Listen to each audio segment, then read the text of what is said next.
Hello everyone, कैसे हो आप सभी लोग। आई होप आप सभी ठीक होंगे। स्वागत करती हूँ आपके अपने चैनल स्टडी मटेरियल पे। फ्रेंड, आज का जो वीडियो रहेगा बहुत ही ज़्यादा इंपॉर्टेंट होने वाला है आपका सीटेट 2022-23 के लिए। महामैराथन क्लास रहेगी आपकी सीडीपी की।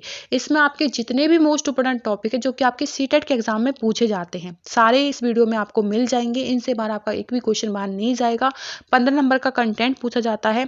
15 नंबर से 12 या 13 क्वेश्चन मैं कहूँ डायरेक्ट आपको देखने को मिल जाएंगे। ठीक है, आपका कंसेप्ट यहाँ से एकदम क्लियर हो जाएगा। एग्जाम्पल के थ्रू हम कंटेंट क्लियर करने वाले हैं। लगभग 1 घंटे में ही आपकी कंप्लीट सीडीपी कवर हो जाएगी। यहाँ पे जितने जो मैंने टॉपिक्स लिए हैं वो आपके प्रीवियस क्वेश्चंस के आधार पे लिए हैं कि जैसे जीन पियाजे हो गया, ठीक है, बाल विकास की अवस्थाएं हो गई, बायोगोस्की हो गया, कोहलबर्ग हो गया। वहाँ से आपके 2-2 3-3 क्वेश्चन देखने को आपको लास्ट ईयर मिले थे, उससे पहले भी मिलते थे। और यहाँ अब जो आपके पेपर होंगे 28 दिसंबर से जो स्टार्ट होने वाले हैं, यहाँ भी आपको देखने को मिलेंगे। इस वीडियो में सारे ही टॉपिक जितने भी बनेंगे सारे कवर कराने वाले हूँ। पॉइंट टू पॉइंट चीजें रहेंगी, एग्जाम ओरिएंटेड है। लगभग 1 घंटे की क्लास रहेगी जिसमें आपका कंप्लीट सीडीपी का निचोड़ इस वीडियो में आपको देखने को मिलेगा। चैनल पर नए हो तो प्लीज चैनल को सब्सक्राइब जरूर कर लेना। ठीक है, तो चलिए शुरुआत करेंगे आज के इस वीडियो की।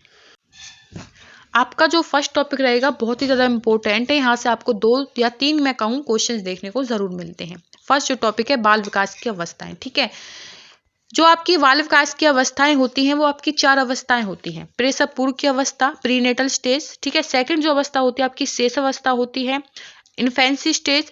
थर्ड जो अवस्था होती है चाइल्डहुड, ठीक है, बाल अवस्था। उसके बाद जो फोर्थ अवस्था जो रहेगी आपकी लास्ट किशोर अवस्था होती है, एडोलसेंस, जो कि आपको सीडीपी के अंदर ये 4 अवस्थाएं पढ़नी है जहां से क्वेश्चंस आपको देखने को मिलते हैं। ठीक है, एक एक करके इनकी सारी अवस्थाएं हम करेंगे। सबसे पहली जो अवस्था है आपकी प्रसव पूर्व की अवस्था। इसका जो टाइम पीरियड रहता है वो आपको ध्यान रखना है 9 महीने 2 या फिर 280 दिन इसका टाइम पीरियड रहता है। जन्म से पहले की अवस्था, जब बच्चा 9 महीने अपनी माँ की गर्भ में रहता है तो ये वो अवस्था होती है। ठीक है, प्रीनेटल स्टेज इंग्लिश में इसको कहा जाता है। यह अवस्था माता के गर्भ से ही शुरू हो जाती है। ठीक है, और माता के गर्भ से 9 महीने तक, जब तक कि उसका जन्म नहीं हो जाता, जब तक कि यह अवस्था रहती है। ये आपको ध्यान रखना है, प्रसव पूर्व की अवस्था इसको कहते हैं। सेकेंड अवस्था होती है शेष अवस्था, इन्फेंसी स्टेज। जन्म से 5 वर्ष, जब जन्म हो जाता है, जन्म से और 5 वर्ष तक की अवस्था जो रहेगी आपकी शेष अवस्था में आती है। ठीक है, आपको ध्यान रखना है शेष अवस्था में होती है। इसके कुछ पॉइंट हैं जो कि एग्जाम में क्वेश्चंस बनाते हैं। देखो एक एक करके इन पॉइंट को समझेंगे। फर्स्ट जो पॉइंट है, इस अवस्था में शिशु पूर्ण रूप से माता पिता पर निर्भर रहता है। अभी 5 साल तक का जो बच्चा है पूर्ण रूप से सारे काम कौन करते हैं, माता पिता करते हैं, उन पे ही बच्चा डिपेंड रहता है। इसलिए इस अवस्था में जो शिशु रहेगा पूर्ण रूप से अपने माता पिता पर निर्भर रहता है। उसका व्यवहार जो होता है मूल प्रवृत्तियों पर आधारित होता है। मूल प्रवृत्तियां क्या हो गई, जैसे कि बच्चे का रोना, हंसना, ये सब क्या होती है, मूल प्रवृत्तियां होती है। बच्चे को भूख लगेगी तो वो रोएगा। ठीक है, तो उसी से वो समझा देगा कि उसको भूख लगी है। नींद आएगी तो भी रोएगा। इसी तरह से वो खुश रहेगा, उसकी नींद पूरी हो जाएगी तो वो हंसेगा। उससे माता पिता समझेंगे कि हाँ इसकी नींद पूरी हो गई। तो ये मूल प्रवृत्तियां होती हैं और बच्चा मूल प्रवृत्तियों के द्वारा चीजों को समझाता है। ठीक है, गुस्सा हो जाते हैं बच्चे, आप देखेंगे बच्चा बहुत ही गुस्सा हो गया, किसी चीज के लिए रूठ जाता है, तो ये मूल प्रवृत्तियां होती हैं जो बच्चा दिखाता है। 5 वर्ष तक की अवस्था शेष अवस्था होती है, इसमें मूल प्रवृत्तियों पर बच्चे आधारित होते हैं। सेकेंड जो पॉइंट रहेगा, इसमें बच्चा अनुकरण द्वारा सीखता है, मतलब कि नकल द्वारा। आप देखोगे 5 साल तक का बच्चा अपने माता पिता, घर में जो भी परिवार रहेगा, उसका सदस्य रहेंगे परिवार में, उनकी नकल करके भाषा सीख जाएगा, उनकी नकल करके बहुत सारी चीजें वो सीख जाते हैं। इसलिए अनुकरण के द्वारा बच्चे सीखते हैं। थर्ड जो पॉइंट है इसमें अतार्किक चिंतन। अतार्किक चिंतन क्या है भाई, जो चीज उसके सामने है तो उसे याद है, जैसे ही वो चीज उसके सामने से हटा दी जाएगी तो वो भूल जाएगा। तो अतार्किक चिंतन आपका वो रहता है। ठीक है, इसके बाद आपका खिलौने की आयु, उसको कहा भाई खिलौनों से खेलता है बच्चा। खेल की जो अवस्था रहेगी वो आपकी बाल अवस्था होती है, लेकिन खिलौने की जो अवस्था रहती है वो आपकी शेष अवस्था रहती है। यह पॉइंट आपको ध्यान रखना है। खिलौने की जो अवस्था रहेगी आपकी कौन सी रहेगी, शेष अवस्था रहेगी। खेलों से मतलब खिलौनों से खेलता है। ठीक है, टॉय से बच्चा खेलता है 5 वर्ष तक का बच्चा। उसके बाद अवस्था में, ठीक है, इस अवस्था में जिज्ञासा पाई जाती है। क्या पाई जाती है भाई, क्यूरियोसिटी आपको पाई जाती है। ठीक है, क्यूरियोसिटी बच्चों में देखने को आपको मिलेगी, तो वो कौन सी अवस्था रहेगी, शेष अवस्था। आप देखो कि छोटा बच्चा बहुत सारे क्वेश्चंस करता है 5 साल तक, मम्मा ये क्यों हुआ, किस लिए हुआ, ठीक है, आप कहाँ गए थे, क्यों गए थे, बहुत सारे क्वेश्चंस बच्चे पूछते हैं। तो वो आपकी क्यूरियोसिटी बच्चों में होती है, जिज्ञासा बच्चों में होती है, इसलिए वो इतने सारे क्वेश्चन पूछते हैं।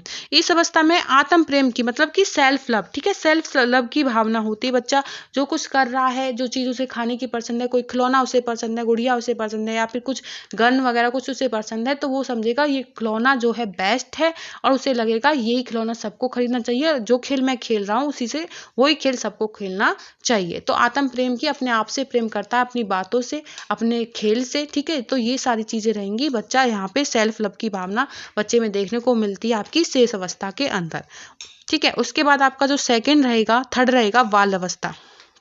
फर्स्ट कौन सी थी भाई आपकी प्रेसपूर्व की अवस्था, उसके बाद जन्म से 5 वर्ष की अवस्था आपकी शेष अवस्था, थर्ड हो जाएगी आपकी बाल अवस्था, ठीक है, चाइल्डहुड। उसके बाद चलते हैं, इसके एक एक पॉइंट करेंगे जो कि आपके एग्जाम में पूछे जाते हैं, बहुत ही ज़्यादा इंपॉर्टेंट है। टाइम पीरियड आपको ध्यान रखना है, 6 से 12 वर्ष तक की जो अवस्था होती है वो बाल अवस्था होती है। कौन सी होती है भाई, बाल अवस्था होती है, ठीक है। इसे गंदी अवस्था कहाँ है, आप बच्चे को देखोगे 6 से 12 वर्ष तक का बच्चा है, कपड़ों को बहुत गंदा रखता है, खाना खाएगा खुद से कोशिश करेगा खाना खाने की, तो कितना गंदे हाथों को गंदा कर लेगा, मुंह को गंदा कर लेगा। तो इन सारी चीज़ों की वजह से क्या कहा है, इसको गंदी अवस्था कहा गया है। इसे आरंभिक स्कूल की एज कहा है। बच्चा देखो 6 वर्ष तक का जो बच्चा रहेगा स्कूल जाना स्टार्ट कर देता है, इसलिए इसे क्या है, आरंभिक स्कूल, ठीक है, आरंभिक स्कूल की अवस्था इसलिए इसको कहा है। तो ये चीज भी आपको ध्यान रखनी है। उसके बाद आपका नेक्स्ट जो रहेगा तार्किक चिंतन की अवस्था।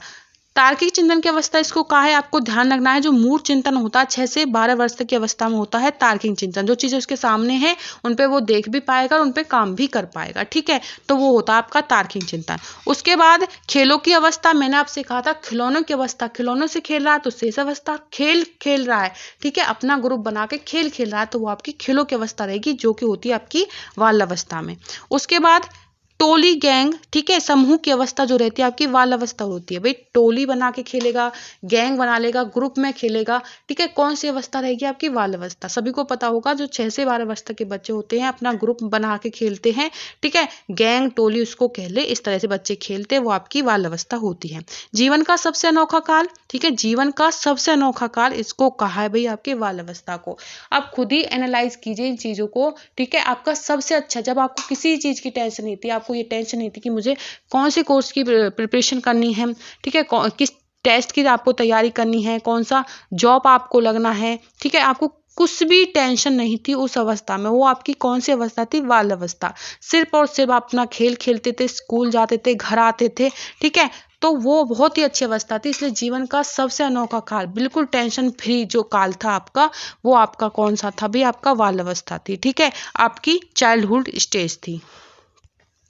इस अवस्था में संग्रहण, संग्रहण मतलब स्टोर करने की प्रवृत्ति होती थी, मतलब चीजों को कलेक्ट करते थे। आप देखते होंगे 6 से जो 12 वर्ष तक की हमने भी की थी और आप भी नहीं की थी, कंचे इकट्ठे कर लिए, कार्ड इकट्ठे कर लिए, ठीक है, पंख इकट्ठे कर लिए, बहुत सारी चीजें, ठीक है। तो इकट्ठे करने की प्रवृत्ति होती थी, संग्रहण करते थे, स्टोर करते थे चीजों को, बहुत सारी चीजें एक ही जैसी उनको देखने को मिलती थी उनके पास, ठीक है। इसे सैफुर्ती मतलब कि स्मार्ट एज इसको कहा गया है, ठीक है, स्मार्ट एज इसको कहा जाता है। कौन सी अवस्था को भाई, आपकी बाल अवस्था को। ये जो पॉइंट हो जाएंगे एकदम एग्जाम ओरिएंटेड पॉइंट है, इनको समझ गए तो यहाँ से क्वेश्चन एक भी गलत नहीं होगा, इनसे बात चीजें देखने को नहीं मिलेंगी, ठीक है।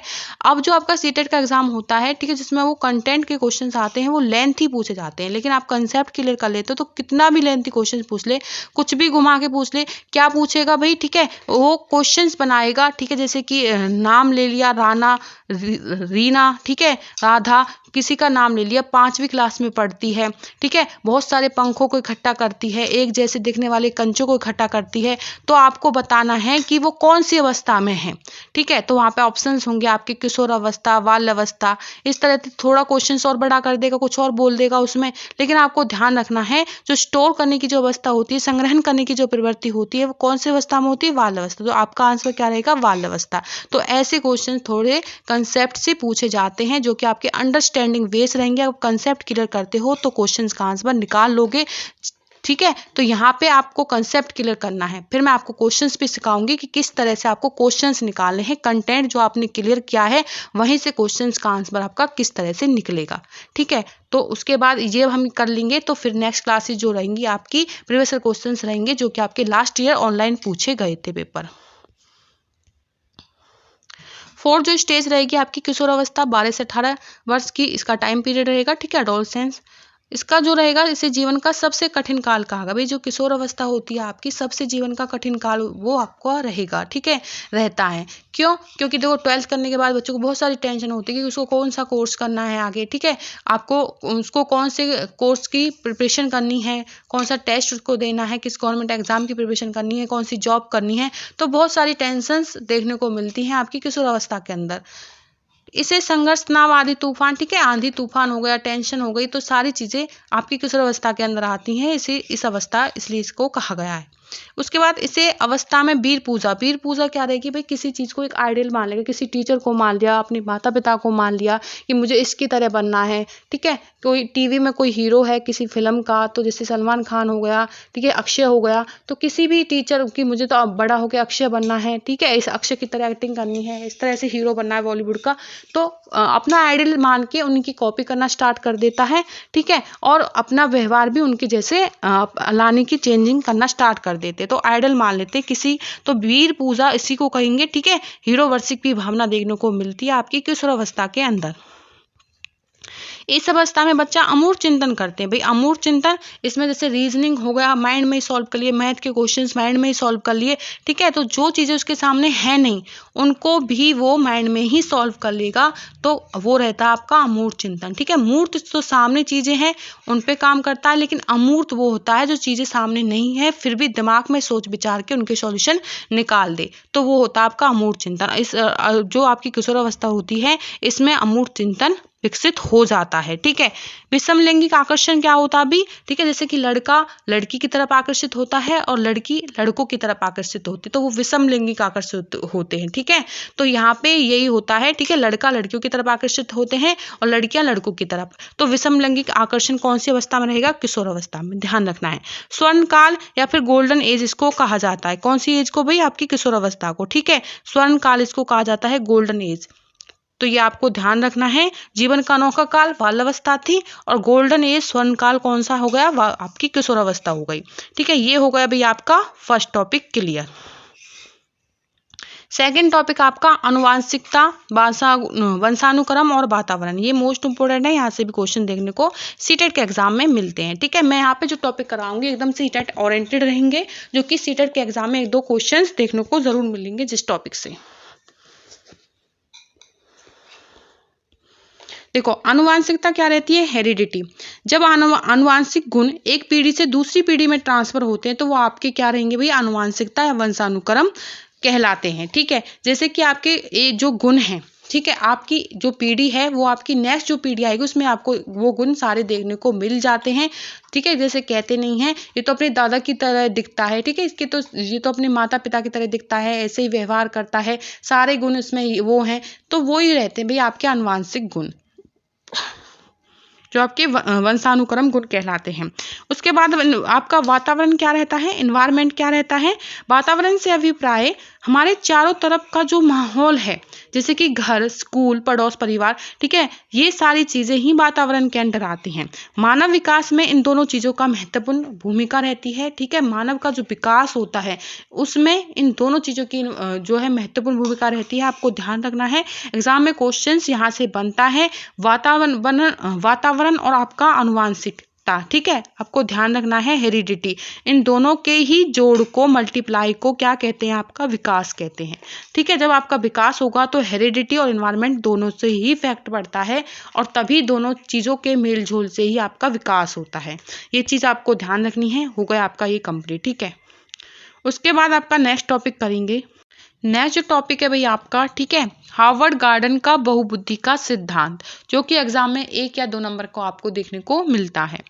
बहुबुद्धि का सिद्धांत हार्वर्ड गार्डन ने 1983 में दिया था। बेसिकली आपसे नहीं पूछा जाएगा, ठीक है, 1983 में दिया था, या टेट के एग्जाम जो होते हैं वहां पे ये चीजें भी पूछी जाती हैं, ठीक है। तो आपको थोड़ा ध्यान रख लेना, हार्वर्ड गार्डन का बहुबुद्धि के सिद्धांत में ये चीजें मेंशन थी तो मैं बता रही हूँ, ठीक है। उसके बाद है इन्होंने 8 तरह की बुद्धि बताई थी। ये आपके लिए इंपॉर्टेंट है समझना, ठीक है। इन्होंने कितनी तरह की बुद्धि बताई थी? 8 तरह की। इनके अनुसार कोई एक तत्व नहीं होता बुद्धि जो होती है अलग अलग प्रकार की विधियों का अस्तित्व होती है। ठीक है, जो बुद्धि होती है अलग अलग प्रकार की क्या रहती है, अस्तित्व होती है विधियों का। जो आपकी प्रत्येक बुद्धि रहती है एक दूसरे से स्वतंत्र रहती है। जो आपकी जो बुद्धि होती है, ठीक है, वो क्या होती है भाई, एक दूसरे से स्वतंत्र होती है। ये चीज आपको ध्यान रखनी है। एग्जाम में, सीटेट के एग्जाम में जहां से क्वेश्चंस बनते हैं वो मैं आपको बता देती हूँ। इन्होंने 9 प्रकार की जो है विधियां बताई थी, एक एक करके इन 9 विधियों पर हम जो है करेंगे। ठीक है, जो कि आपके एग्जाम में पूछी जाती हैं। फर्स्ट है आपकी स्वादिक भाषा बुद्धि। ठीक है, वर्बल लिंग्विस्टिक इंटेलिजेंस आपको ध्यान रखनी है, स्वादिक भाषाई बुद्धि। इसके माध्यम से शब्दों और भाषा का ज्ञान होता है। किसके माध्यम से भाई, स्वादिक जो भाषा बुद्धि होती है इसके माध्यम से शब्दों और भाषा का ज्ञान होता है। जिन व्यक्तियों में इनका विकास होता है वो अधिकतर क्या होते हैं, वकील हो गए, कवि हो गए, ठीक है, पत्रकार हो गए, इनमें ये बुद्धि पाई जाती है, आपकी स्वादिक भाषा बुद्धि। ठीक है, आपको ध्यान रखना है, जो कि एग्जाम में पूछी जाती है। एग्जाम में ऐसे ही पूछा जाएगा, बहुत ही अच्छे से बोल पाता है शब्दों का, ठीक है, संग्रहण कर पाता है चीजों को एक साथ। तो ये सारी चीजें कौन सी प्रकार की बुद्धि होती है, कौन से व्यक्तियों में देखने को आपको मिलती है। तो आपको लगाना है, कभी आपको ऑप्शंस में मिलेगा या पत्रकार हो गया, वकील, इनके अलावा कुछ और भी चीजें मिलेंगी। तो वकील, कवि, पत्रकार, इनमें से आपको एक मिले तो आपको टिक कर देना है। इनमें जो होती है आपकी स्वादिक भाषाई बुद्धि होती है, वर्बल लिंग्विस्टिक इंटेलिजेंस इसमें देखने को मिलती है। तो आपको ध्यान रखना है, फर्स्ट आपकी हो गई शाब्दिक भाषा बुद्धि। सेकंड जो होती है तार्किक गणितीय बुद्धि, देखो आप जो है हेडिंग से ही समझ जाओगे। ठीक है, लॉजिकल मैथमेटिकल इंटेलिजेंस इनमें देखने को आपको मिलेगी। इसमें तार्किक योग्यता, जैसे मैथ, कैलकुलेशन अधिक कर लेते हैं। ठीक है, जिन व्यक्तियों में इनका विकास अधिक होता है वे अकाउंटेंट बनते हैं, बैंकर हो गए, साइंटिस्ट हो गए। तो इनमें आपको देखने को मिलती है आपकी तार्किक गणितीय बुद्धि। ठीक है, आपको ध्यान रखना है, लॉजिकल मैथमेटिकल इंटेलिजेंस इसमें देखने को मिलती है। उसके बाद आपकी जो थर्ड बुद्धि रहेगी, ठीक है, 2 हो गई।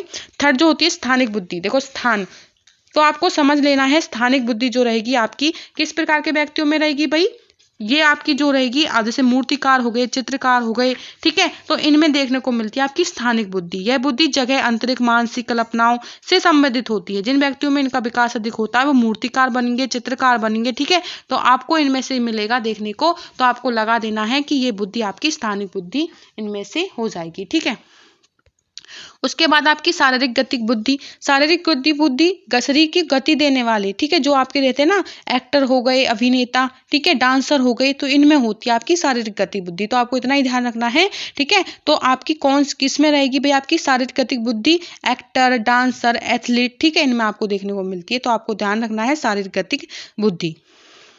उसके बाद आपका है नेक्स्ट संगीत, जिनमें संगीत, ठीक है, जिनमें संगीत होता है, संगीत की जिनमें बुद्धि होती है, इस व्यक्ति के अंतर्गत ऐसी बुद्धि जो संगीतकारों में देखने को आपको मिलेगी, जैसे सिंगर हो गया, एंटरटेनर हो गया, ठीक है, तो इनमें होती है आपकी संगीत बुद्धि। संगीत से समझ लेना, ठीक है, सिंगरों में पाई जाती है आपकी संगीतात्मक बुद्धि, म्यूजिकल इंटेलिजेंस। ठीक है, आपको इंग्लिश में कहेंगे इंटरपर्सनल और इंट्रापर्सनल। ठीक है, ये आपको इंग्लिश में ध्यान रखनी है, इंग्लिश की टर्म में लिखी हुई है इंटरपर्सनल और आपका क्या रहेगा भाई, इंट्रापर्सनल। ठीक है, इंटरपर्सनल को हिंदी में अंत व्यक्तिगत बुद्धि कहते हैं और इंट्रापर्सनल को जो कहते हैं अंत व्यक्तिगत बुद्धि। आपको इंग्लिश में ये समझनी है, क्योंकि हिंदी में जब समझोगे तो कंफ्यूज होगी, इसलिए मैंने यहाँ पे भी इंग्लिश में लिखी हुई है इंटरपर्सनल इंटेलिजेंट और आपका इंट्रापर्सनल इंटेलिजेंट। एक एक करके इनको समझिए। इंटरपर्सनल क्या होती है, इंटरपर्सनल इसके द्वारा दूसरे व्यक्ति के साथ कैसे इंटरेक्ट किया जाता है। ठीक है, मतलब दूसरों के साथ इंटरेक्ट कर रहा है। जैसे कि नेता हो गया, नेता क्या कहते हैं, अपने शब्दों से,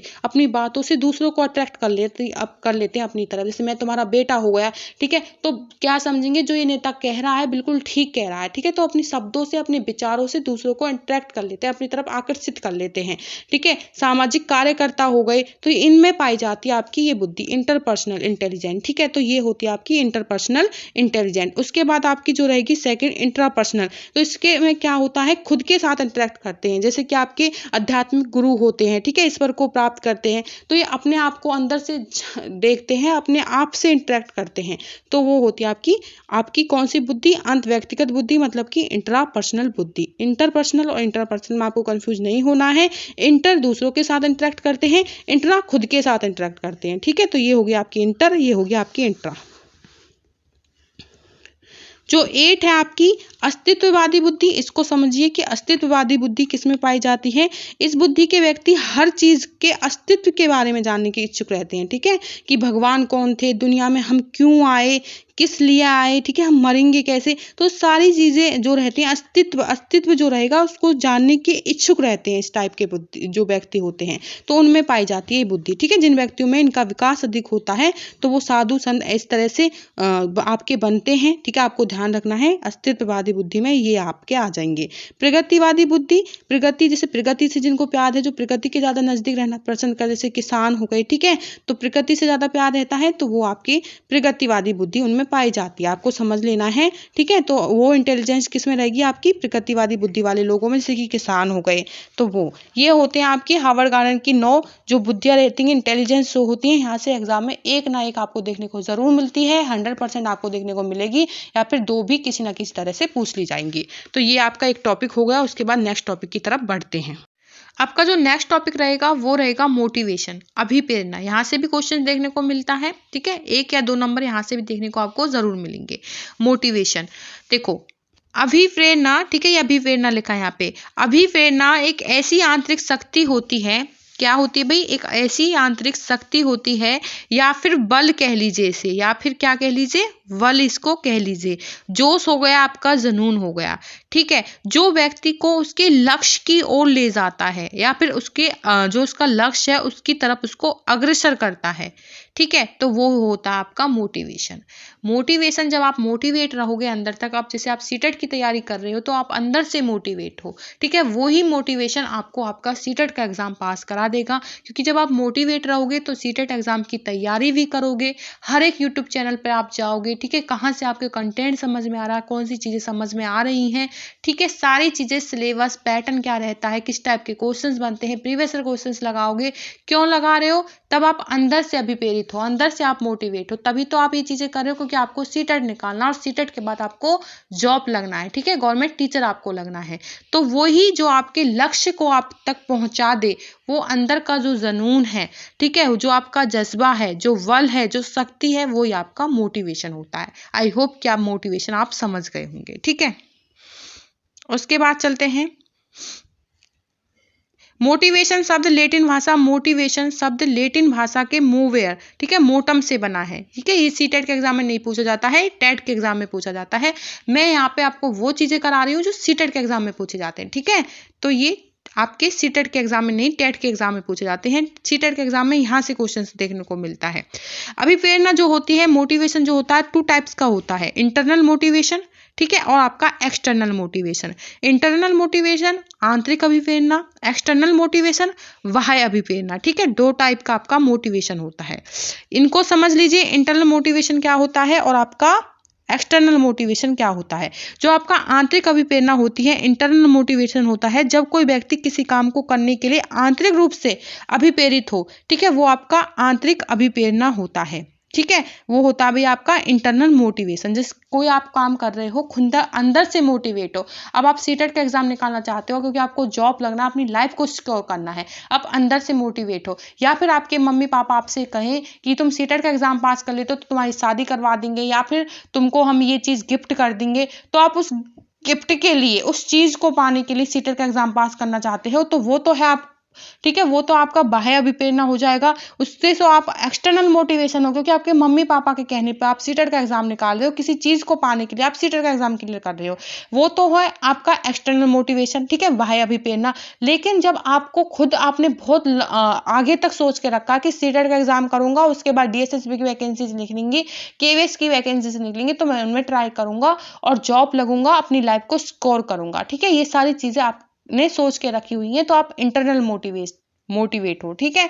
तो ये होती है आपकी इंटरनल मोटिवेशन और एक्सटर्नल मोटिवेशन, ठीक है, यही 2 चीजें पूछी जाती हैं आपके मोटिवेशन अभिप्रेरणा के अंदर। देखो, उसके बाद है भाई आपका अभिप्रेरणा के सिद्धांत, ठीक है, यहां से भी क्वेश्चन देखने को मिलता है, अभिप्रेरणा के सिद्धांत। इस सिद्धांत का प्रतिपादक इब्राहिम मैस्लो ने 1968 और 1970 में किया था। किसने भाई? इब्राहिम मैस्लो ने 1968 और 1970 में किया था, ठीक है। डेट आपसे नहीं पूछी जाती है सीटेट के एग्जाम में। उसके बाद आपका मैस्लो के अनुसार हमारी 5 तरह की आवश्यकताएं होती हैं। किसके अनुसार? मैस्लो के अनुसार। ये आवश्यकताएं भी पूछी जाती हैं, इनको एक क्रम में भी पूछ लिया जाता है, इसलिए ये चीजें आपको यहाँ पे समझने की जरूरत है। दैहिक आवश्यकता होती है, उसके बाद सुरक्षा की मांग, आत्मीयता की आवश्यकता, सम्मान की आवश्यकता, आत्म सिद्धि की अवस्थाएं। देखो आवश्यकता, ये सारी चीजें आपको करनी है मैस्लो के द्वारा। ये हमारी 5 तरह की आवश्यकताएं होती हैं। सबसे पहले आपको दैहिक आवश्यकता की जरूरत होती है। सबसे पहले आपको अपनी शारीरिक जो आपकी इच्छाएं होती है, जैसे भूख हो गया, आपको खाना चाहिए, आपको कपड़े चाहिए, मकान चाहिए, ठीक है। ये सॉरी मकान नहीं होता, आपको खाना हो गया, आपका पानी हो गया, आपकी प्यास, भूख, ये सारी चीजें होती हैं दैहिक आवश्यकता में आती हैं, ठीक है। सबसे पहले आपको भोजन चाहिए, जीने के लिए सबसे पहले आपको भोजन चाहिए, ठीक है। उसके बाद सुरक्षा की मांग, सुरक्षा मतलब घर चाहिए। उसके बाद जब आपको भोजन मिल जाएगा तो आप किसकी मांग करोगे? घर की, जिसमें आप रह सको, ठीक है, सुरक्षित रह सको। तो उसके बाद आपका घर की मांग, ठीक है। उसके बाद आपको जो तीसरी दैहिक आवश्यकता रहती है, आत्मीयता की आवश्यकता। आत्मीयता की आवश्यकता जैसे कि आपका परिवार, जीवन साथी आपको चाहिए, ठीक है। उसके जैसे कि आपको घर मिल गया, आपको खाना मिल गया, ठीक है, जो आपका फर्स्ट मोटिव था वो आपको मिल गया। उसके बाद क्या मिल गया? आपको सुरक्षा मिल गई, आपने घर बना लिया।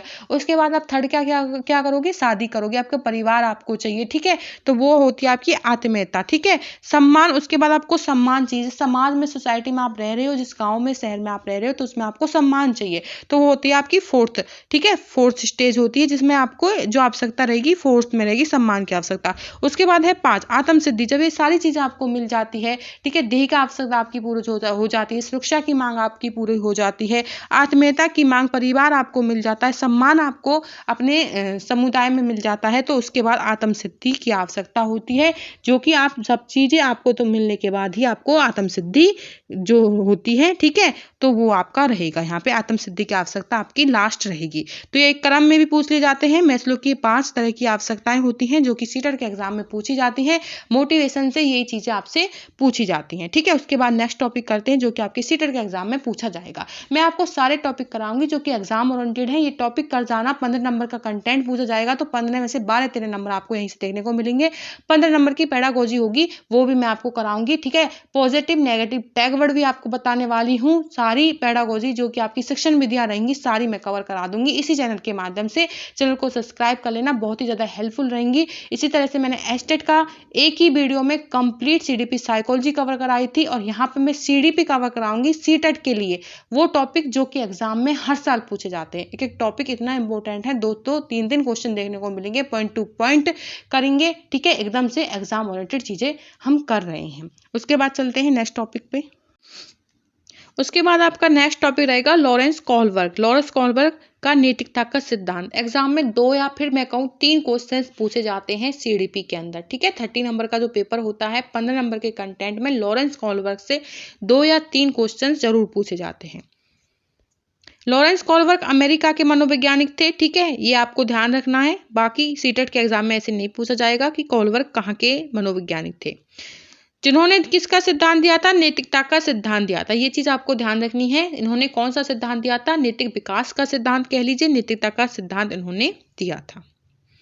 नैतिकता इंग्लिश में मोरलिटी इंग्लिश में कहा जाता है, ठीक है, ध्यान रख लेना। उसके बाद चलते हैं, नैतिकता होती क्या है? नैतिकता वह गुण है जिसमें हमें सही या गलत की पहचान होती है। बच्चा अपने सामाजिक परिवेश से ही नैतिकता और अनैतिकता सीखता है, ठीक है।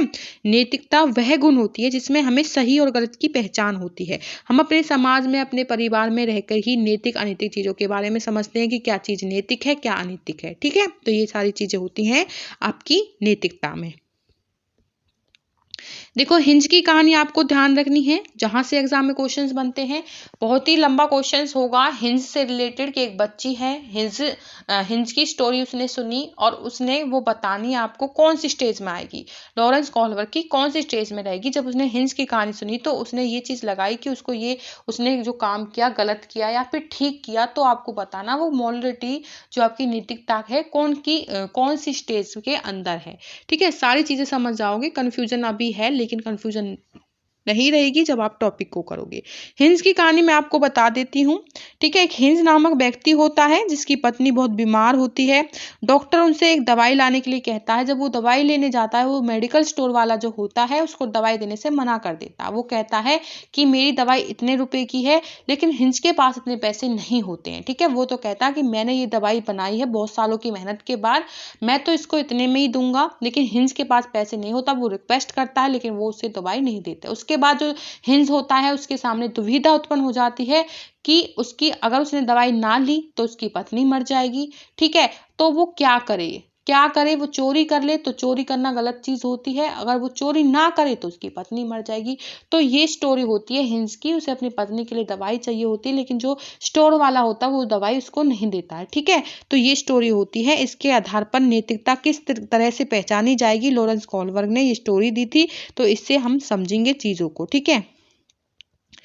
फर्स्ट है आपकी नैतिक, ठीक है। ये नैतिक कर लेना भाई इसको, ठीक है। इस तरह से नैतिक दुविधा। नैतिक दुविधा क्या होती है, सही और गलत के बारे में डिसीजन ना लेने की स्थिति जो होती है वो नैतिक दुविधा होती है। जो हिंस होता है सही और गलत में डिसीजन नहीं ले पाता। वो सोचता है कि वो क्या करे, ठीक है। चोरी कर ले तो गलत चीज होगी, अगर चोरी ना करे तो उसकी पत्नी मर जाएगी। तो वो कंफ्यूज, उसकी जो कंफ्यूजन उसके अंदर थी वो ही आपकी नैतिक दुविधा होती है, ठीक है, कि वो क्या करे और क्या ना करे। देखो ये रहा आपका एग्जाम्पल, ठीक है। ये आप पढ़ लो। हिंसकर चोरी करेगा तो पुलिस पकड़ लेगी, ना करी तो उसकी पत्नी मर जाएगी, तो वो नैतिक दुविधा होगी। उसके बाद नैतिक तर्कना क्या होती है ये आपको समझना है, ठीक है। Moral reasoning. नैतिक दुविधा को कहते हैं मोरल डिलीमा, ठीक है, इंग्लिश में मोरल डिलीमा।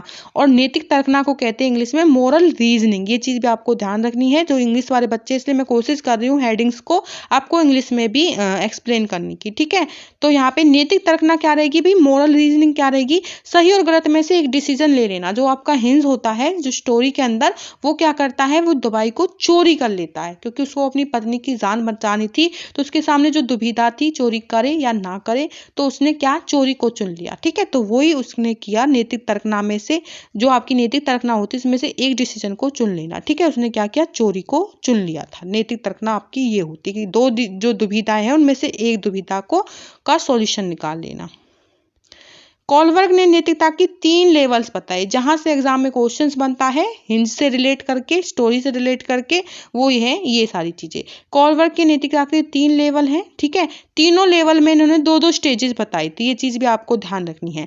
फर्स्ट जो लेवल है प्री कन्वेंशनल स्टेज हो जाएगा, सेकंड जो लेवल रहेगा कन्वेंशनल स्टेज, थर्ड जो रहता है पोस्ट कन्वेंशनल स्टेज। इंग्लिश में याद कर लेना, आपके लिए बहुत ही ज्यादा हेल्पफुल रहेंगी। मैं यहाँ पे हिंदी में भी बताऊंगी क्योंकि जिससे आपको कंफ्यूजन ना रहे। जो हिंदी वाले बच्चे हैं वो हिंदी में ध्यान रख लेना, बस मैं कहूंगी हिंदी वाले बच्चे भी इन चीजों को तो इंग्लिश में ही ध्यान रखें, ठीक है।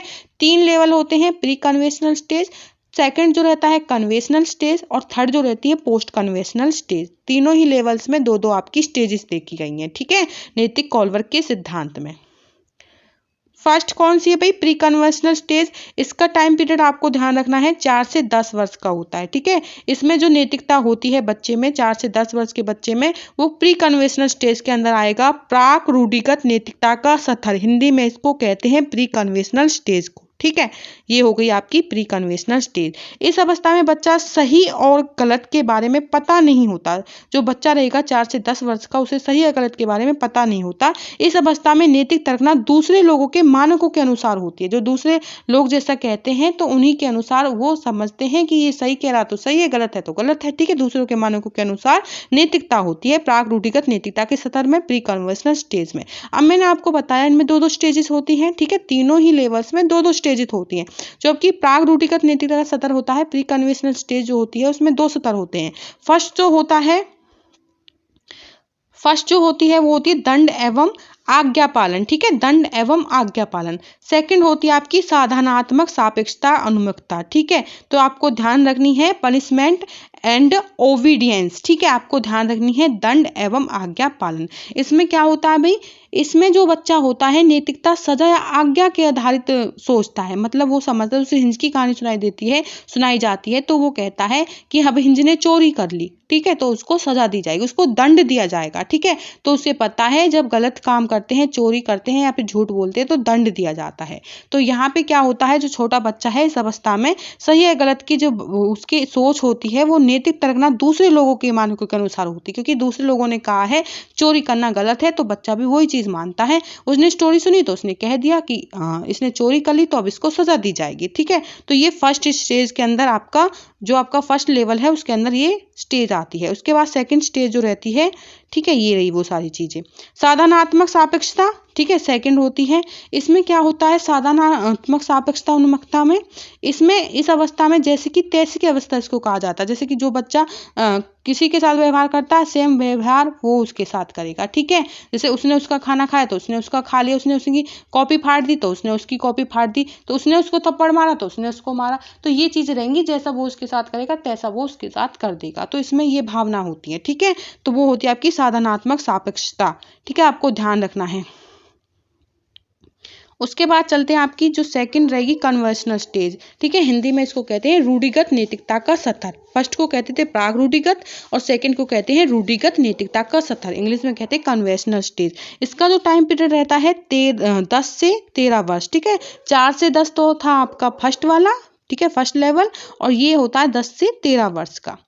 इस अवस्था में बच्चों दूसरों के अनुसार मानकों के अपने अंदर समावेशित कर लेते हैं। ठीक है, फर्स्ट में क्या था, इस फर्स्ट अवस्था में दूसरों के लोगों के अनुसार होते, जैसे दूसरे लोग जो कह देते थे वही होते हैं। अब यहाँ पे जो दूसरों की चीजें हैं उनको अपने अंदर समावेशित कर लेगा और उनके अकॉर्डिंग वो काम करेगा। ठीक है, तो ये होता है आपका कन्वेंशन स्टेज के अंदर, मतलब उनके अकॉर्डिंग सही और गलत का निर्णय लेता है। ठीक है, इसको भी 2 भागों में बांटा है। मैंने कहा था सभी की जो 3 लेवल्स हैं उनके 2-2 स्टेजेस हैं।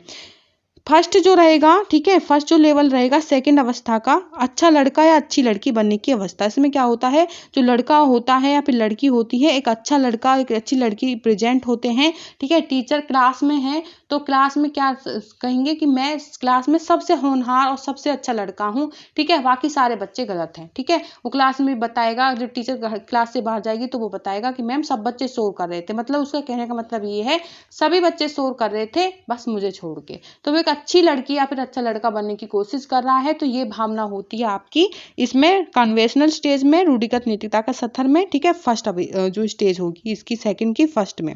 सेकंड होती है कानून अवस्थानुमुखता, जो आपकी वैसे तो स्टेज तो ये 4th है। ठीक है, मैंने आपको बताया लेवल 3 है और स्टेज कितनी है 6 है, क्योंकि हर एक लेवल में 2-2 स्टेज हैं। तो आपको इस कंफ्यूजन नहीं रखना है, कंफ्यूजन नहीं रखना, क्योंकि यहीं से क्वेश्चन में कंफ्यूजन क्रिएट करके क्वेश्चन पूछा जाता है, एग्जामिनर क्वेश्चन पूछता है। तो ये जो चीज है जैसे कि कानून व्यवस्था उन्मुखता, ये भावना आपकी कौन सी स्टेज में आएगी, जब स्टेज पूछ ली जाए तो आपको बता देना है 4th स्टेज में आएगी, जब आपसे लेवल पूछा जाए तो सेकंड लेवल में आएगी। ठीक है, कन्वेंशनल स्टेज में आएगी। तो इस तरह से चीजें आपको ध्यान रखनी है। आई होप कि आपकी चीजें क्लियर हो गई होंगी। ठीक है, और चीजें क्लियर हो रही हो तो अभी लाइक कर दे।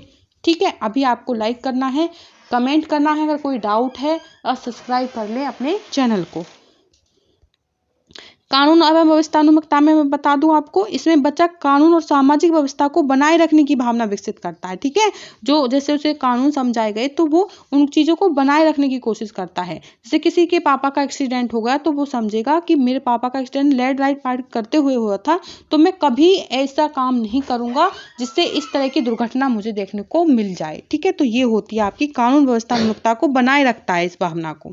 उसके बाद आपका जो रहेगा पोस्ट कन्वेंशनल स्टेज। ठीक है, जब 13 वर्ष से ऊपर की जितनी भी एज रहेगी तो इस अवस्था में आएगा। इसमें बच्चा बड़ा हो जाता है और जो डिसीजन रहेगा वो खुद का रहेगा। ठीक है, तो इसमें जो डिसीजन रहता है बच्चा खुद ले लेता है, ना कि समाज के जरिए उसे पता चल जाता है कि क्या सही है क्या गलत है। वो डिसीजन खुद लेता है, बड़ा हो जाता है, 13 वर्ष से ऊपर उसकी एज हो गई है। ठीक है, तो इसके भी 2 लेवल्स हैं, जैसे कि मैंने बताया सभी के 2-2 लेवल्स हैं। ठीक है, वैसे ये 5th और 6th हो जाएंगे 3rd स्टेज के, और वैसे ये आपकी जो रहेगा 3rd स्टेज रहेगी, उसका फर्स्ट लेवल जो रहेगा सामाजिक उन्मुखता।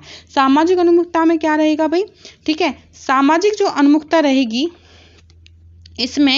इसमें बच्चा बड़ा हो जाता है और वह मानता है कि जो नियम है वो लोगों की भलाई के लिए है। अगर किसी नियम से किसी का नुकसान होता है तो ऐसे नियम को तोड़ देना चाहिए। बच्चा बड़ा हो गया, चीज़ों को समझ गया, उसे लगता है अगर किसी नियम से किसी को परेशानी हो रही है, सिर्फ वो कह रहा है ये चीज़ें, ठीक है, उसको ये चीज़ें समझ में आ गई कि ये गलत है ये सही है, और इन चीज़ों से अगर किसी को प्रॉब्लम हो रही है उस नियम को तोड़ देना चाहिए। ठीक है, कोई कानून बना है और कानून से कोई दिक्कत है, किसी की जान बचने जान को खतरा है तो ऐसे नियम को तोड़ देना चाहिए। ठीक है, तो वो ये सिर्फ कह रहा है, और जो इसके बाद की जो स्टेज आएगी इसमें वो कहेगा नहीं, उन चीजों को कर देगा। ठीक है, उसके बाद जो लास्ट स्टेज रहेगी वो है सार्वभौमिक नैतिकता का स्तर। ठीक है, पोस्ट कन्वेंशनल की ये 6th एज, वैसे स्टेज 6 रहेगी, वैसे 2nd रहेगी। ठीक है, इसमें किशोर दूसरों के विचारों से नहीं बल्कि अपने खुद के मानकों के अनुसार व्यवहार करता है, जो कहता है वो करके दिखाता है। ठीक है, कोई नियम है जिससे किसी की जान बच रही है, इससे पहली अवस्था में तो बोल रहा था कि नियम तोड़ देना चाहिए, इसमें वो नियम को तोड़ देगा और किसी की जान बचा लेगा,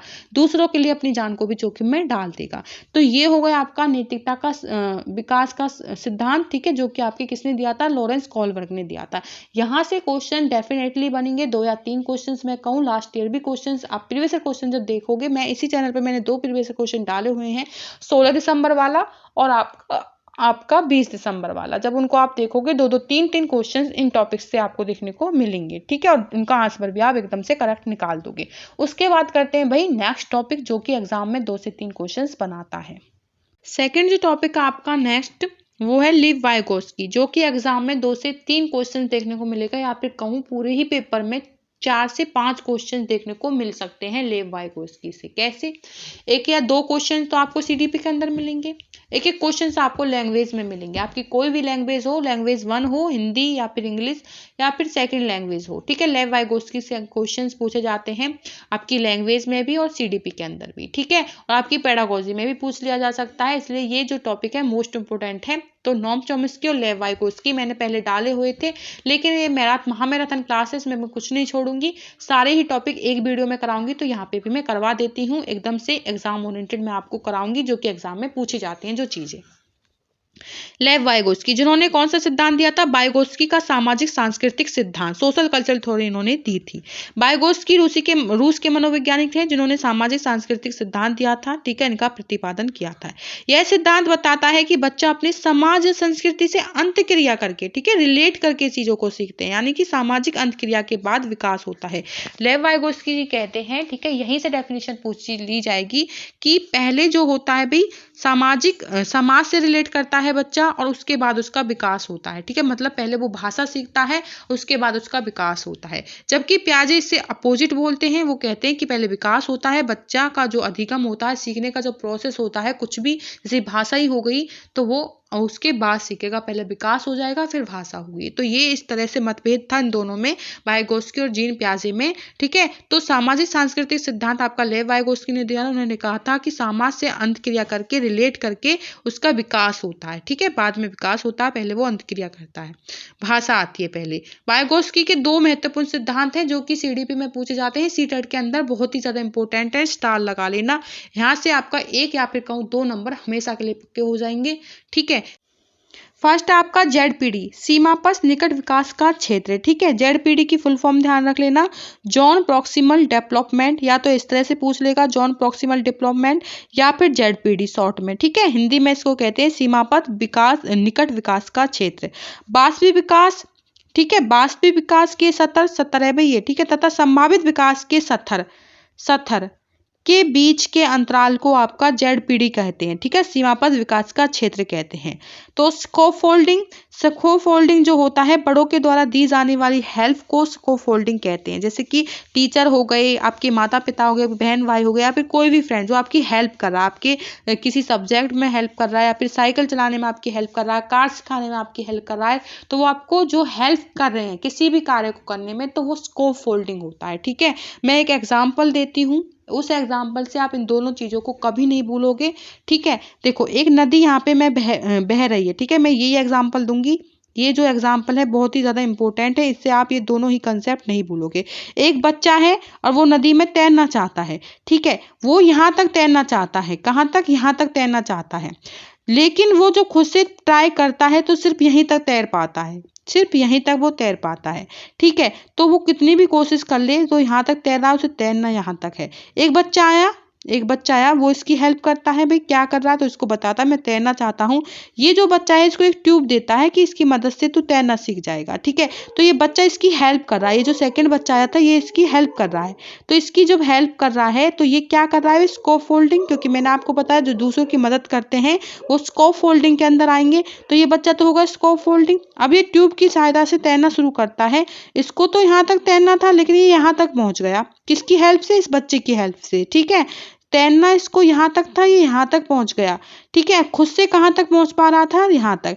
तो ये जो बीच का सतह था, ठीक है, ये आपका क्या था, सीमापद विकास निकट विकास का क्षेत्र था, ठीक है। निकट विकास का क्षेत्र हो जाएगा। तो इससे आपको समझ लेना है दूसरे की मदद से, ठीक है, दूसरों की मदद से जो टेम्परेरी हेल्प दूसरों की द्वारा दी जा रही है वो आपका स्कोप फोल्डिंग हो जाएगा, ठीक है। और जो आपका ZPD होता है, सीमापद निकट विकास का क्षेत्र, वो आपका ये हो जाएगा। उसको पहुंचना तो यहाँ तक था, पहुंच वो यहाँ तक गया, खुद के उसका वाष्पीय सतह ये वाला था। तो आई होप कि इससे एग्जाम्पल से आप चीजें समझ गए होंगे। तो यही था भाई आपका भाषा विकास का वाइगोत्स्की के विचार, और सुन लीजिए, ठीक है। यहाँ से भी जो क्वेश्चंस बन जाते हैं। इनके अनुसार भाषा चिंतन शुरू में तो अलग अलग होती है लेकिन बाद में एक हो जाती है। क्या कहते हैं भाई, वाइगोत्स्की कहते हैं कि जो उनका भाषा और चिंतन होती है, शुरू में ये दोनों चीजें अलग होती हैं लेकिन बाद में एक साथ ही काम करती हैं, ठीक है। ये कहा था भाई वाइगोत्स्की ने। उसके बाद वाइगोत्स्की ने कहा कि पहले भाषा आती है और बाद में मनुष्य के विचार उत्पन्न होते हैं, ठीक है। पहले तो भाषा आएगी और बाद में विचार उत्पन्न होगा और बाद में ये दोनों चीजें एक साथ कार्य करेंगी। तो ये भी दोनों विचार आपको ध्यान रखने हैं वाइगोत्स्की के, ठीक है। निजी भाषण और आंतरिक भाषण क्या रहते हैं, इसमें बच्चा अपने ही कार्य को निर्देश देने के लिए उपयोग करता है। ये जो पॉइंट है स्टार लगा लेना, 1 नंबर दिला देगा। इसमें जो बच्चा रहेगा अपने ही कार्य को निर्देश देने के लिए भाषण का उपयोग करता है, ठीक है।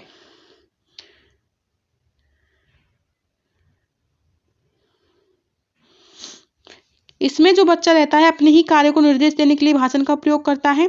जैसे कि आप कोई काम करते हो, जैसे कि आप काम करने से पहले बोलते हो, चलो कि मैं सीडी पे पढ़ लेता हूँ, मैं इस चैनल से पढ़ लेता हूँ, ठीक है, मैं इसके नोट्स बना लेता हूँ। कोई भी आपके आसपास नहीं है, आप खुद से ही बातें कर रहे हो, तो वही आपका निजी भाषण हो जाएगा। आई होप कि ये चीजें क्लियर हो गई होंगी। ये एग्जाम में पूछी जाती है। वाइगोत्स्की 2 से 3 या 4-5 नंबर तक क्वेश्चन पूछ लिए जाते हैं, इसलिए ये टॉपिक जो है मोस्ट इंपोर्टेंट है। आई होप कि ये चीजें आपकी क्लियर हो गई होंगी। उसके बाद चलते हैं नेक्स्ट टॉपिक पे जो कि मोस्ट इंपोर्टेंट, जैसे कि आपका वाइगोत्स्की का टॉपिक था नॉम चॉम्स्की, ठीक है। ये भी आपका 3 से 4 नंबर बना देता है। छोटा सा टॉपिक है, बहुत ही ज्यादा इंपॉर्टेंट है। नॉम चॉम्स्की भाषा में भी पूछा जाता है, लैंग्वेज में भी पूछा जाता है, आपकी कोई भी लैंग्वेज हो, और आपके बाल विकास में भी पूछा जाता है। जो आपकी CDP होती है वहां पे भी क्वेश्चन देखने को मिलता है। 3 या 4 नंबर के क्वेश्चन नॉम चॉम्स्की से देखने को मिल जाते हैं।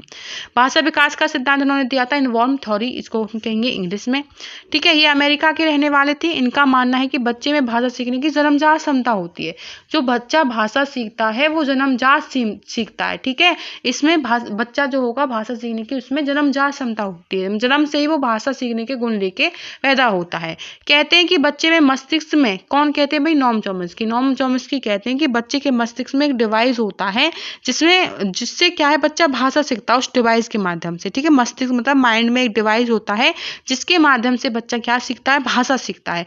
ये कहना था नॉम चॉम्स्की का, ठीक है। ये आपको डेफिनेशन याद रखनी है।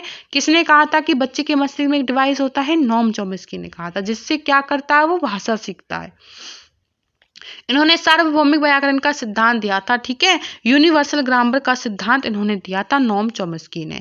ये रहा भाई वो डिवाइस जिसके बारे में उन्होंने बात की थी। इंग्लिश में भाषा अधिकरण यंत्र हिंदी में बोलेंगे, और इसको इंग्लिश में डिवाइस को लैंग्वेज एक्विजिशन डिवाइस इसको इसमें कहेंगे, ठीक है। LAD इसका जब आप फुल फॉर्म निकालोगे तो लैंग्वेज एक्विजिशन डिवाइस, ठीक है, इसकी फुल फॉर्म हो जाएगी LAD, शॉर्ट में याद रख लेना। हिंदी में भाषा अधिकरण यंत्र, ठीक है, इन्होंने बताया था। ये एक डिवाइस है। चॉम्स्की ने भाषा के 2 लेवल बताए, ये दोनों लेवल आपको ध्यान रखने हैं। चॉम्स्की ने भाषा के 2, एक तो सतही संरचना, एक गहरी संरचना। सतही संरचना में उन्होंने बताया था इसमें बच्चा जो होता है सिर्फ ध्वनियों और शब्दों को जानता है, ठीक है। मतलब सिर्फ ध्वनियां, जैसे कि मम्मी पापा, इनके सिर्फ नाम वो जानता है, इनके अर्थ वो नहीं जानता है। और उस गहरी संरचना में इनका अर्थ भी जानता था कि मम्मी क्या होती है, पानी क्या होता है, पानी क्यों पीते हैं, ये सारी चीजें जा जाएगा। और सतही संरचना में इनके सिर्फ नाम वो जानेगा, ठीक है। तो ये हो गई भाई आपके ठीक है, दोनों टॉपिक जो कि मोस्ट इंपोर्टेंट थे। नेक्स्ट टॉपिक करेंगे जहां से एग्जाम में 1 या फिर कहूँ 2 या 3 नंबर के यहाँ से भी क्वेश्चन देखने को मिलते हैं। मैं आपको वो टॉपिक करा रही हूँ जहां से क्वेश्चन 100% देखने को मिलते हैं। जो बच्चा ये वीडियो देख रहा है, ठीक है, उसको पता लग जाएगा, उनका एक भी क्वेश्चन गलत नहीं होने वाला है। उनके 12 या फिर 13 नंबर तक CDP के अंदर बन जाएंगे। उनका 15 नंबर का जो कंटेंट पूछा जाएगा। लर्निंग डिसेबिलिटीज 1 नंबर की आपको 100% देखने को मिलेगी। ठीक है, 1 नंबर की कहूँ या फिर 2 नंबर की, क्योंकि मैथ में भी पूछ ली जाती हैं। ठीक है, 2 या 3 नंबर तक की आपकी लर्निंग डिसेबिलिटीज पूछी जाएंगी। एक एक करके इनको समझते हैं। आपकी क्या रहती है भाई? लर्निंग डिसेबिलिटीज, अधिगम अक्षमता आपको हिंदी में इनको कहा जाता है। ठीक है, सबसे पहले आपकी जो लर्निंग डिसेबिलिटीज पूछी जाती है सीटेट के एग्जाम में, डिसलेक्सिया पूछी जाती है। देखो, पढ़ने से संबंधित विकार। ठीक है, पढ़ने में अगर आपको कठिनाई होती है तो वो आपकी डिसलेक्सिया होती है। आप कुछ भी पढ़ रहे हो, जैसे कि मैं अब पढ़ रही हूँ, अब मुझसे पढ़ा ना जाए, ठीक है, आप पढ़ रहे हो, आपसे पढ़ा ना जाए, पढ़ने से संबंधित आपको कोई कठिनाई महसूस हो रही है, चीजों को समझ नहीं पा रहे हो, पढ़ने में दिक्कत, वैसे तो समझ गए लेकिन पढ़ा नहीं जा रहा, तो वो आपकी कौन सी डिसेबिलिटी हो जाएगी? डिसलेक्सिया। ठीक है, पढ़ने से संबंधित होती है तो डिसलेक्सिया आपको ध्यान रखनी है। डिस्ग्राफिया, ग्राफ से समझ लेना है, लिखने से संबंधित, आपको लिखने में प्रॉब्लम हो रही है तो वो आपकी डिस्ग्राफिया हो जाएगी। कौन सी हो जाएगी? डिस्ग्राफिया हो जाएगी। डिसकैलकुलिया, गणित में प्रॉब्लम हो रही है, ठीक है, कैलकुलेशन में प्रॉब्लम हो रही है, कैलकुलेशन से समझ लेना। तो कौन सी डिसेबिलिटीज है भाई? कैलकुलेशन से आपकी डिसकैलकुलिया, मैथ में आपको डिसेबिलिटीज है तो। डिसमोर्फिया, ठीक है, मोर्फिया, भ्रम की स्थिति उत्पन्न होती है यहाँ पे, जब आपको भ्रम हो रहा है किसी चीज में, ठीक है, कि ये लड़का है या लड़की है। ठीक है, उनको जैसे लड़की होती है और लड़के जैसे कपड़े पहन लेती है, ठीक है, बाल बाल उसकी तरह रख लेती है, तो आपको भ्रम होता है कि लड़का है या लड़की है, तो वहां पे आपका मोर्फिया होता है। ठीक है, डिसफेजिया, फेजिया मतलब फंसना, शब्दों में फंसना, तो भाषा, ठीक है, अगर भाषा में आप फंस रहे हो तो बोलने से संबंधित अगर आपको विकार है तो वो आपका डिस्फेसिया रहेगा, मतलब बोलने में आपको प्रॉब्लम है तो डिस्फेसिया आपका रहेगा। ठीक है, यहाँ पे पढ़ने में और डिस्फेसिया में कंफ्यूज नहीं होना है। यहाँ पे बोलने में विकार आ रहा है तो डिस्फेसिया, और पढ़ने में जो चीजें पढ़ रही जा रही है उनमें दिक्कत हो रही है तो आपका डिसलेक्सिया। डिस्प्रेक्सिया क्या रहेगा? शारीरिक कौशल से संबंधित विकार अगर है तो वो डिस्प्रेक्सिया रहेगा। ठीक है, जिसके हाथ पैर का जो जैसे वो करना चाहता है उनको मूव वैसे नहीं कर पा रहा है। ठीक है, वो लिखना कुछ चाहता है, लिख कुछ हो रहा है, पैर को कहीं और बढ़ाना चाहता है, बढ़ कहाँ हो रहा है। ठीक है, तो वो आपका डिस्प्रेक्सिया हो जाएगा। डिस्थीमिया क्या है? तनाव, तनाव से संबंधित विकार होता है वो आपका डिस्थीमिया होता है। ठीक है, ये होता है आपका डिस्थीमिया, तनाव से संबंधित विकार। तो ये आपकी डिसेबिलिटीज थी जो आपके एग्जाम में पूछी जाती हैं। ठीक है, आपको ध्यान रखनी है लर्निंग डिसेबिलिटीज। नेक्स्ट टॉपिक आपका बाल केंद्रित शिक्षा और प्रगतिशील शिक्षा। ठीक है, चाइल्ड सेंटर एजुकेशन, बाल केंद्रित शिक्षा मोस्ट इम्पोर्टेंट टॉपिक है भाई। बाल केंद्रित शिक्षा के समर्थक कौन है? John Dewey. बाल केंद्रित शिक्षा एक ऐसी शिक्षा है जिसमें बच्चा, ठीक है, जिसमें जो बच्चा होता है उसको हम केंद्र बिंदु मानकर शिक्षा देते हैं। जो कुछ भी है भाई बच्चा है, ठीक है, उसको ही देखेंगे और उसको देख के ही क्या है शिक्षा देंगे। बाल केंद्रित शिक्षा के अंतर्गत बालक की सूचियां, प्रवृत्तियां, क्षमताओं को ध्यान में रखकर शिक्षा दी जाती है। ठीक है, उसकी क्षमता को देखेंगे, उसके ही अकॉर्डिंग उसको शिक्षा देंगे। जो कुछ भी होता है बच्चा होता है उसी को कहते हैं बाल केंद्रित शिक्षा, चाइल्ड सेंटर एजुकेशन। जब हम बच्चों को बाल केंद्रित शिक्षा प्रदान करते हैं तो शिक्षण रुचिकर होना चाहिए। ठीक है, जब बच्चे को ध्यान में रखते आप शिक्षा दोगे तो बच्चे को उसमें इंटरेस्ट आना चाहिए, उसको रुचिकर बनाना है, जिससे क्या है बच्चा उसमें इंटरेस्ट ले और शिक्षा को ग्रहण करे। प्रगतिशील शिक्षा को समझिए कि प्रगतिशील की शिक्षा क्या रहती है। बाल केंद्रित मैंने आपको बता दिया, बालक के अकॉर्डिंग शिक्षा होती है आपकी बाल केंद्रित, ठीक है, चाइल्ड सेंटर। और प्रगतिशील शिक्षा समझिए कि प्रगतिशील शिक्षा क्या देती है। जब बच्चों को हम उनकी अभिवृद्धि हो या फिर इच्छा के अनुसार पढ़ाते हैं तो उनका जो शिक्षा सदन है वो बढ़ जाता है। ठीक है, जब बच्चे को उनकी अभिवृत्तियां, एटीट्यूड्स, इच्छाएं, इंटरेस्ट के अनुसार उनको पढ़ाएं जिससे कि उनका शिक्षा सत्र बढ़ जाए तो वो होती है प्रगतिशील शिक्षा कहते हैं। ठीक है, जो आप दे रहे हो उनके एटीट्यूड्स को ध्यान में रखते हुए, उनके इंटरेस्ट को ध्यान में रखते हुए उनको शिक्षा दे रहे हो तो वो आपकी प्रगतिशील शिक्षा हो जाएगी। ठीक है, एक अच्छी शिक्षा हो जाएगी जब आप बच्चे को ध्यान में रखते हुए, उसकी इच्छाओं को ध्यान में रखते हुए आप शिक्षा दे रहे हो। ठीक है, प्रगतिशील शिक्षा के कुछ पॉइंट हैं उसको समझ लीजिए। प्रगतिशील शिक्षा से बच्चे का सर्वांगीण विकास होता है। ठीक है, इनसे आप पेडागोजी भी सॉल्व कर पाओगे अगर इन चीजों को समझ गए। तो प्रगतिशील शिक्षा से क्या होता है? सर्वांगीण विकास होगा। जितना भी बच्चा का मानसिक विकास हो गया, शारीरिक विकास हो गया, जितनी भी उसके विकास होंगे सारे ही होंगे प्रगतिशील शिक्षा से। प्रगतिशील शिक्षा करके सीखने पर प्रबल बल देता है। ठीक है, प्रगतिशील जो शिक्षा होती है वो सीखने पर बल देता है, मतलब कि खुद से किसी काम को करने पर बल देती है आपकी प्रगतिशील शिक्षा। प्रगतिशील शिक्षा के अनुसार शिक्षा बच्चे के लिए बनी है, ना कि बच्चा शिक्षा के लिए। ये क्या कहती है प्रगतिशील शिक्षा कहती है कि जो शिक्षा है वो बच्चे के लिए बनी है, ठीक है, बच्चा शिक्षा के लिए नहीं बना है, वो शिक्षा बच्चे के लिए बनी है, जो कुछ भी है भाई बच्चा है, ठीक है। प्रगतिशील शिक्षा संयुक्त राज्य अमेरिका के मनोवैज्ञानिक जॉन डेवी का योगदान है, ठीक है, ये आपको ध्यान रखना है। जॉन डेवी ने शिक्षा को ट्राइपोलर प्रोसेस बताया। किसने बताया? जॉन डेवी ने। इनका ट्राइपोलर प्रोसेस भी आपको ध्यान रखना है, वहां से भी क्वेश्चन बनता है। भारत में बाल केंद्रित शिक्षा का श्रेय किसे को दिया गया था? गिजुबाई को दिया गया था, ठीक है। तो इनका भी मैं आपको समझा देती हूँ। त्रिध्रुवीय प्रणाली यहाँ पे है नहीं, मैं आपको बता देती हूँ, आप समझ जाओगे, कुछ नहीं है।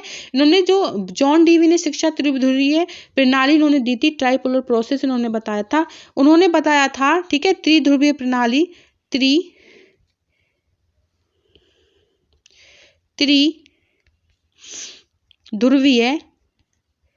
प्रणाली, ठीक है। ट्राइपोलर प्रोसेस इसको इंग्लिश में कहेंगे। इन्होंने इस तरह से 3 चीजों में डिवाइड किया था। यहाँ पे टीचर हो गया, यहाँ पे, ठीक है, पाठ्यक्रम था जो आपका करिकुलम होता है, और यहाँ पे आपका बालक हो जाएगा। थर्ड क्या है भाई? आपका बालक है। यहाँ पे जो टीचर बताया था उन्होंने स्वतंत्र चर बताया था, इंडिपेंडेंट वेरिएबल इन्होंने बताया था। इन्होंने कहा था कि जो टीचर होता है वह स्वतंत्र होता है, इंडिपेंडेंट होता है, वो जो शिक्षा देगा, ठीक है, गलत है सही है तो वो उसके ऊपर है भाई, वो तो इंडिपेंडेंट है, कुछ भी पढ़ा सकता है, लेकिन उसको अच्छी ही शिक्षा देनी है, ठीक है। बालक जो होता है वो मध्यस्थ होगा। मैंने बताया कि केंद्र बिंदु मान के, बच्चे को मान के सब कुछ शिक्षा देनी है, उसके अकॉर्डिंग, उसकी क्षमताओं के अकॉर्डिंग, उसके एटीट्यूड्स के इंटरेस्ट के अकॉर्डिंग उसको शिक्षा देनी है। तो बालक तो हो जाएगा मध्यस्थ चर, ठीक है, इंटरमीडिएट वेरिएबल, और आपका जो टीचर है वो इंडिपेंडेंट वेरिएबल हो जाएगा, मतलब स्वतंत्र हो जाएगा, जो शिक्षा दे रहा है वो अपने हिसाब से दे रहा है। और जो पाठ्यक्रम होता है वो आपका आश्रित शब्द होता है, मतलब डिपेंडेंट होता है, किस पे होता है? टीचर और बालक पे होता है, ठीक है। तो पाठ्यक्रम क्या था आपका? डिपेंडेंट वेरिएबल हो जाएगा। तो त्रिध्रुवीय प्रणाली जो आपकी जॉन डेवी ने दी थी, उन्होंने बताया था कि टीचर तो होता है स्वतंत्र चर, पाठ्यक्रम होता है आश्रित चर, और बालक होता है आपका मध्यस्थ चर, ठीक है। स्वतंत्र मतलब इंडिपेंडेंट, आश्रित मतलब डिपेंड, ठीक है, डिपेंडेंट वेरिएबल, और मध्यस्थ जो रहेगा आपका इंटरमीडिएट होता है, ठीक है, इंटरमीडिएट वेरिएबल होता है। आई होप कि आप समझ गए होंगे। यहाँ पे मैंने ये चीज लिखना भूल गई तो मैंने आपको बता दी थी, ठीक है। तो ये चीजें रहेंगी। नेक्स्ट टॉपिक पे चलते हैं। और यहाँ पे जो आपकी ट्रिपोलर प्रोसेस है इसके बारे में बता देती हूँ, ठीक है। यहाँ पे मैंने नोट नहीं किया है, बट मैं आपको बता देती हूँ क्योंकि यहाँ से भी क्वेश्चन देखने को मिल जाता है, ठीक है। तो मैं आपको ये नीचे बता देती हूँ, यहाँ पे स्पेस है तो मैं यहाँ पे क्लियर कर दूंगी कि जो जॉन डेवी ने त्रिध्रुवीय प्रणाली जिन्होंने बताया था, ट्रिपोलर प्रोसेस, वो क्या था, ठीक है, त्रिध्रुवीय प्रणाली। यहाँ पे मैं एक्सप्लेन कर रही हूँ, एक नंबर यहाँ से आपका बन जाएगा। त्रिध्रुवीय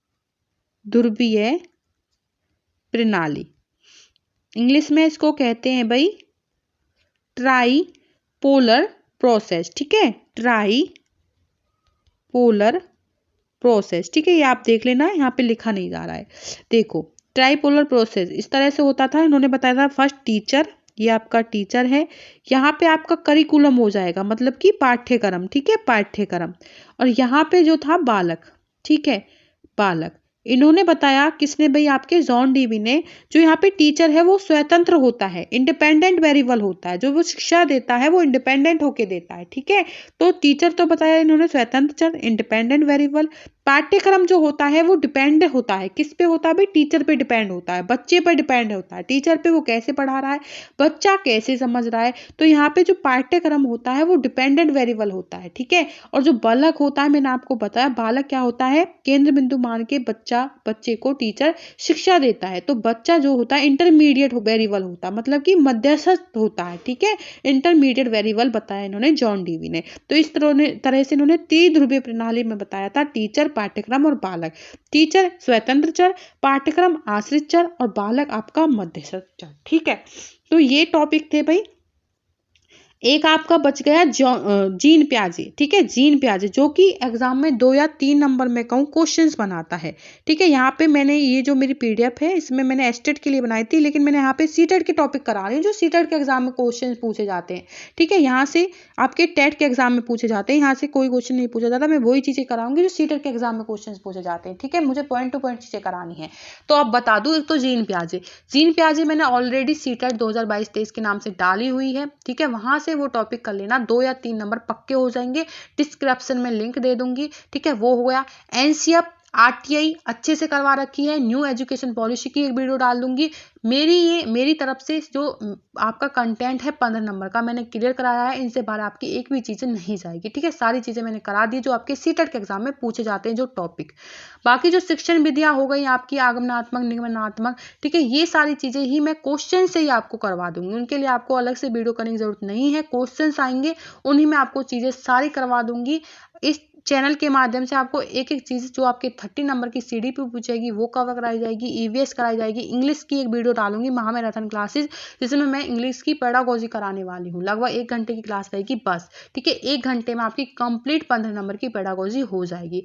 इसी तरह से हिंदी की शिक्षण विधियां करा दूंगी, 1 घंटे ज्यादा या फिर 1 घंटे से भी कम में सारी शिक्षण विधियां कवर हो जाएंगी। इसी तरह मैथ की एक मैंने डाली हुई है, एक वीडियो और आएगी उसमें कंप्लीट मैथ की सेक्शन विधियां हो जाएंगी। इसी तरह से साइंस की करवा दूंगी। अपनी तरफ से मैं महामैराथन क्लासेस डालने वाली हूं, जिससे क्या है आपके सारे टॉपिक जितने भी आपके सब्जेक्ट हैं सीटेट लेवल 1 और 2 के लिए कंप्लीट हो जाएंगे।